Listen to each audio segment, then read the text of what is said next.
중고거래 물품을 중고거래 플랫폼을 통해서 판매를 하고 해당 자금을 현금으로 받았다고 하셨습니다.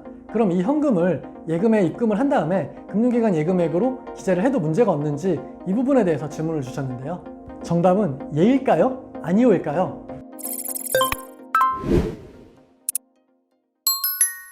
안녕하세요. 쓰디 쓴 세금 문제를 달콤하게 풀어드립니다. 달고나 세금 임원재 회계사입니다.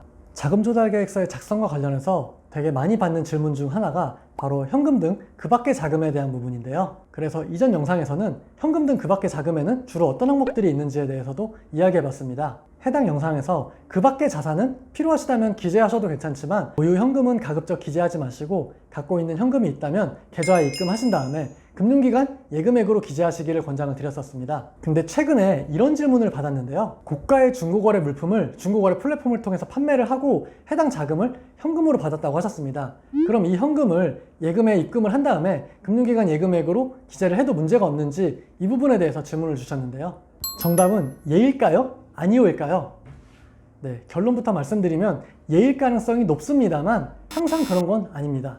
위 사례에서 중요한 포인트는 중고물품을 개인이 판매했을 때 해당 소득은 소득세 과세 대상인지 아닌지 여부를 판단하는 게 굉장히 중요합니다.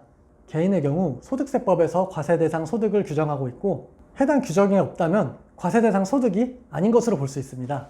소득세법에서는 과세 대상 소득을 이자소득, 배당소득, 사업소득, 근로소득, 연금소득, 기타소득, 퇴직소득, 양도소득 이렇게 8가지 소득 항목으로 규정하고 있는데요.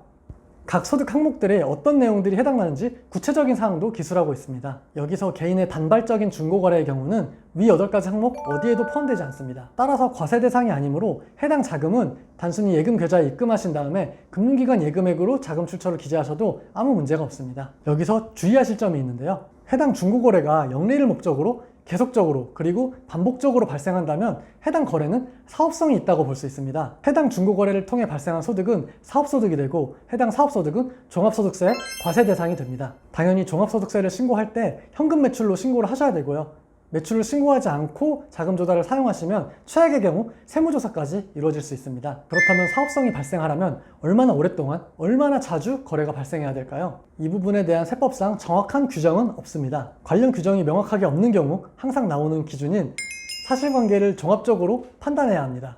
따라서 본인이 누가 봐도 영리 목적으로 계속적이고 반복적으로 중고거래를 통해서 어떤 이득을 발생시킨다면 종합소득세 과세 대상이 되므로 관련 매출을 잘 신고하시고 안전하게 주택을 취득하시기를 권장드립니다. 네, 오늘은 이렇게 중고물품을 판매해서 발생한 현금을 계좌에 입금하고 자금조달계획서에 금융기관 예금액으로 기재해도 되는지에 대해서 알아봤는데요. 중고거래가 사업성이 없는 단발적인 거래라면 그냥 기재하셔도 문제가 없지만 영리 목적으로 계속적이고 반복적으로 발생한다면 사업성이 생겨 사업소득의 과세 대상이 되므로 관련 소득을 정확하게 신고하셔야 된다는 점 꼭 알아두세요. 여기까지 달고나 세금 임원재 회계사였고요. 다음번에도 여러분들의 숙면과 꿀잠을 책임지기 위해서 더 좋은 영상으로 찾아뵙겠습니다. 끝까지 시청해주셔서 감사합니다.